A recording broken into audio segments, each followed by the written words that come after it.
कि बहुत सारे हजरात जो डायबिटीज के पेशेंट होते हैं वो किसी भी डॉक्टर के कहने पर रोजा नहीं रखते, रोजा छोड़ देते हैं। डॉक्टर ने कह दिया कि रोजा मत रखो, तुम डायबिटीज के मरीज हो, तुम्हें थोड़ी थोड़ी देर में भूख लगेगी, तुम्हें खाना पड़ेगा, तुम्हें थोड़ी थोड़ी देर पे प्यास लगेगी, तुम्हें पानी पीना पड़ेगा, लिहाजा तुम जो है खाना पीना शुरू कर दो, रोजा रखना छोड़ दो। तो इस तरह से वो डॉक्टर की बातों को मान करके बहुत सारे मुसलमान जो डायबिटीज के पेशेंट होते हैं वो रोजा छोड़ देते हैं। आपको मैं बताऊं कि किन डॉक्टरों की बात मान करके रोजा आपको तोड़ना है। सबसे पहले मैं आपको बता दूं कि जो डॉक्टर गैर मुस्लिम हो, फासिक हो, काफिर हो, बदमजहब हो और गैर हाजिक हो यानी माहिर ना हो और उसे ये भी पता ना हो कि किस मर्ज में रोजा रखना मुजिर यानी नुकसानदेह है और किस मर्ज में रोजा रखना मुजिर यानी नुकसानदेह नहीं है, अगर ये तमाम चीजों की खबर और इल्म उसके पास ना हो तो ऐसे डॉक्टर की सलाह पर नहीं चलना चाहिए और ऐसे डॉक्टर के मशवरे पर अमल भी नहीं करना चाहिए। और ऐसे डॉक्टर अगर रोजा रखने से मना करें तो इनकी बात को भी नहीं मानना चाहिए। तो किस डॉक्टर की बात मानना है? तो शरीयत मुतहरा कहती है कि जो डॉक्टर मुसलमान हो और सहीहुल अकीदा हो और साथ ही साथ तबीब हाजिक हो यानी माहिर डॉक्टर हो, जिसे मालूम हो कि किस मर्ज में रोजा रखना सेहत को नुकसानदेह है और किस मर्ज में रोजा रखना सेहत के लिए नुकसानदेह नहीं है। ऐसा माहिर डॉक्टर अगर किसी मर्ज के सिलसिले में मरीज को हिदायत दे कि वो इस फिल वक्त रोजा छोड़ दे और अभी अपनी सेहत का ख्याल रखे, बीमारी का इलाज कराए और अभी अगर वो रोजा रखता है तो उसकी सेहत के लिए ये नुकसानदेह होगा, तो ऐसे मुसलमान और माहिर डॉक्टर की बात मानना शरअन दुरुस्त है। और ऐसे डॉक्टर की बात मान करके अगर कोई रोजा छोड़ देगा तो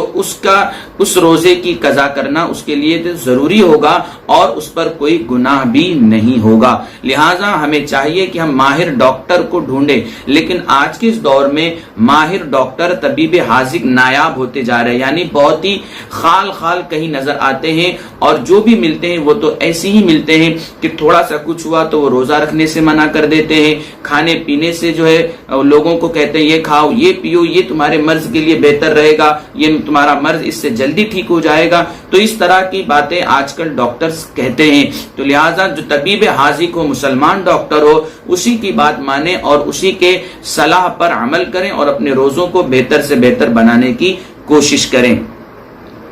इसी तरह से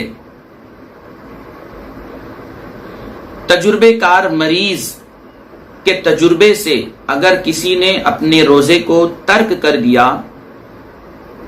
तो उस पर कोई गुनाह नहीं है, लेकिन उस रोजे की कजा करना उसके लिए जरूरी होगा। मिसाल के तौर पर मैं आपको एग्जाम्पल देकर समझा रहा हूं कि एक शख्स है जिसका नाम जैद है, वो किसी बीमारी में मुब्तला हुआ और वो रोजा रखा था। उस बीमारी में रोजा रखने की वजह से उसकी बीमारी और बढ़ गई, लेकिन जब उसने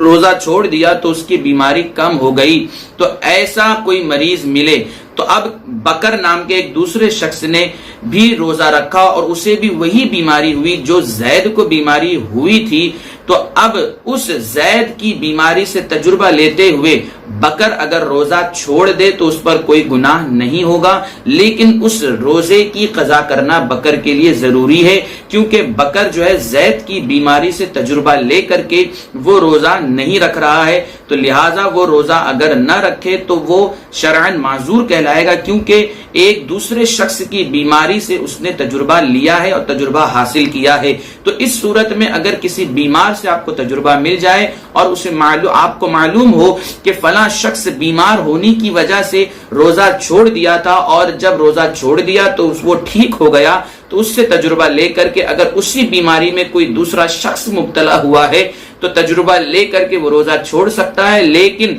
जितने रोजे उसके छूटे हैं उन रोजों की कजा करना माह रमजान के गुजरने के बाद उस शख्स के लिए लाजिम और जरूरी है। तो ये बहुत ही अहम मसाइल है, बहुत ही इंपॉर्टेंट मसाइल है, मेडिकल साइंस से जुड़े हुए हैं, जदीद मसाइल है।